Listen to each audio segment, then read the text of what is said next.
manusia mempunyai interaksi substansi. Substansi yang pertama bisa disebut dengan substansi tubuh, lalu substansi yang kedua yaitu substansi jiwa yang bersifat non-materi. Apa sih organisasi itu? Jadi organisasi yaitu suatu sistem yang terdiri dari pola aktivitas kerjasama yang dilakukan secara teratur dan berulang-ulang oleh sekelompok orang untuk mencapai suatu tujuan.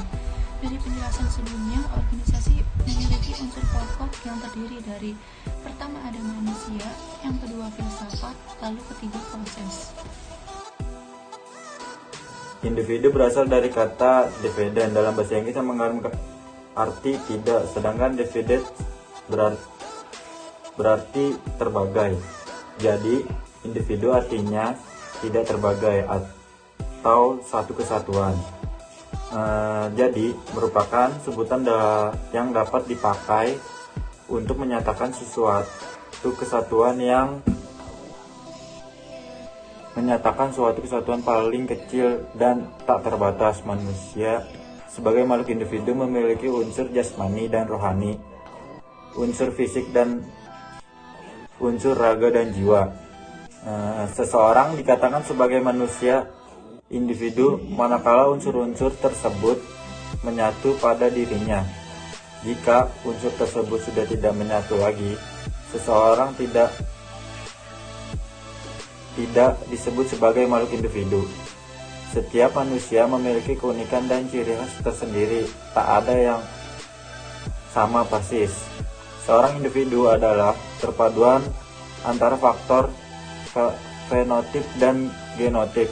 Faktor genotip adalah faktor yang dibawa individu sejak lahir. Ia merupakan faktor keturunan. Sedangkan kalau faktor seorang individu memiliki ciri fisik atau karakter fisik yang dibawa sejak lahir. Ia juga akan memiliki fisik atau karakter sifat yang dipengaruhi oleh faktor lingkungan. Yang khas dari seseorang dapat kita sebut dengan kepribadian. Selanjutnya ada manusia sebagai makhluk sosial. Menurut Kodraja, manusia adalah makhluk sosial dan makhluk bermasyarakat. Selain itu, juga diberikan yang berupa akal pikiran yang berkembang serta dapat dikembangkan dalam hubungan dengan manusia sebagai makhluk sosial. Manusia selalu hidup bersamaan dengan manusia lainnya. Dorongan masyarakat yang dibina sejak lahir akan selalu menampakkan dirinya dalam berbagai bentuk. Karena itu, dengan sendirinya manusia akan selalu bermasyarakat dalam kehidupannya. Ini saya akan membahas paradigma organisasi, yaitu istilah paradigma pertama kali diperkenalkan oleh Kuhn pada 1962 dan kemudian dipopulerkan oleh Friedrich 1970. Paradigma adalah cara materialisasi atau sosial yang dikonstruksi oleh method of thought atau mode of knowing tertentu yang kemudian menghasilkan mode of knowing yang spesifik. Definisi tersebut yang mendasar dari suatu disiplin ilmu tentang apa yang menjadi pokok persoalan yang semestinya dipelajari. Dengan demikian, dapatlah dipahami bahwa paradigma sebagai pegangan yang mendasar dari para ilmuwan tentang apa yang menjadi pokok persoalan yang semestinya dipelajari oleh satu cabang atau disiplin ilmu pengetahuan. Paradigma dibagi menjadi 3 elemen yang meliputi epistemologi, etologi, dan metodologi. Dejim dan Likon pada 1994. Epistemologi mempertanyakan tentang bagaimana cara kita mengetahui sesuatu. Ontologi berkaitan dengan pertanyaan dasar dengan hakikat realitas. Metodologi memfokuskan pada bagaimana cara kita memperoleh pengetahuan. Posisi paradigma sebagai alat bantu bagi ilmuwan untuk merumuskan berbagai hal yang berkaitan dengan 1. Apa yang harus dipelajari. 2. Persoalan apa yang harus dijawab. 3. Bagaimana metode untuk menjawabnya. Dan 4. Aturan-aturan apa saja yang harus diikuti oleh menginterpretasikan informasi yang diperoleh. Menurut Keylakis, unsur-unsur organisasi itu terbagi menjadi 3. Unsur yang pertama itu bahwa partisipan atau keikutsertaan sesungguhnya merupakan suatu keterlibatan secara mental dan perasaan mereka dibanding secara jasmani. Unsur yang kedua, kesediaan memberi sesuatu sumbangan kepada usaha untuk mencapai tujuan kelompok tersebut. Yang ketiga itu ada unsur tanggung jawab. Organisasi formal ialah suatu organisasi yang memiliki struktur yang jelas, bagian tugas yang jelas, serta tujuan yang ditetapkan secara jelas. Terus di sini ada organisasi non formal, yaitu kumpulan 2 orang atau lebih yang terlibat pada suatu aktivitas serta tujuan bersama yang tidak disadari, atau seperti asuhan ibu-ibu, camping anak-anak, baca bersama anak. Terus di sini ada organisasi informal, yaitu kumpulan dari 2 orang atau lebih yang terlibat pada suatu aktivitas serta tujuan bersama yang tidak disadari. Berdasarkan pada pengertian organisasi dan tujuannya, maka kita dapat mengetahui ciri-ciri organisasi tersebut. Beberapa ciri-ciri organisasi diantaranya adalah terdiri dari sekelompok orang. 1. Memiliki organisasi pasti memiliki anggota yang terdiri dari 2 atau lebih.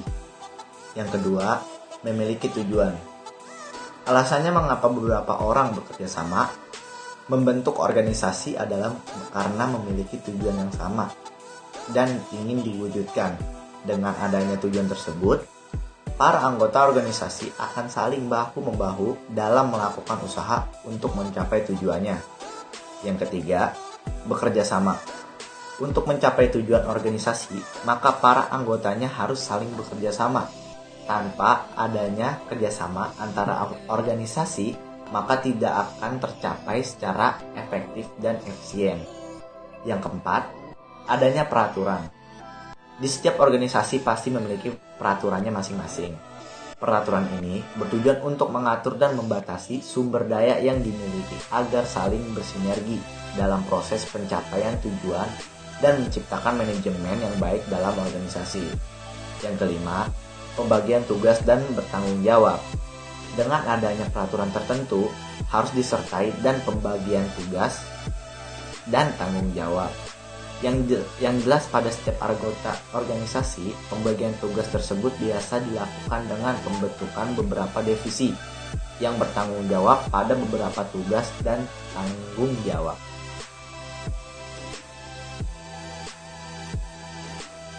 Organisasi itu sekumpulan orang yang diarahkan untuk mencapai tujuan spesifik. Sebuah organisasi dapat dibentuk karena dipengaruhi oleh beberapa aspek, seperti punya satu visi dan misi serta tujuan yang sama. Dengan perwujudan eksistensi sekelompok masyarakat, organisasi yang dianggap baik adalah organisasi yang dapat diakui keberadaannya oleh masyarakat tersebut dan di sekitarnya. Oleh karena itu bisa memberikan dampak kontribusi terhadap pengambilan sumber daya manusia dalam masyarakat itu sendiri sebagai anggota-anggotanya, sehingga menekan angka pengangguran. Orang-orang yang ada di dalam suatu organisasi mempunyai suatu keterkaitan, bukan berarti anggota seumur hidup, tetapi sebaliknya, kayak organisasi dalam anggota mereka, meskipun pada saat mereka menjadi anggota, orang-orang dalam organisasi berpartisipasi secara teratur dan relatif.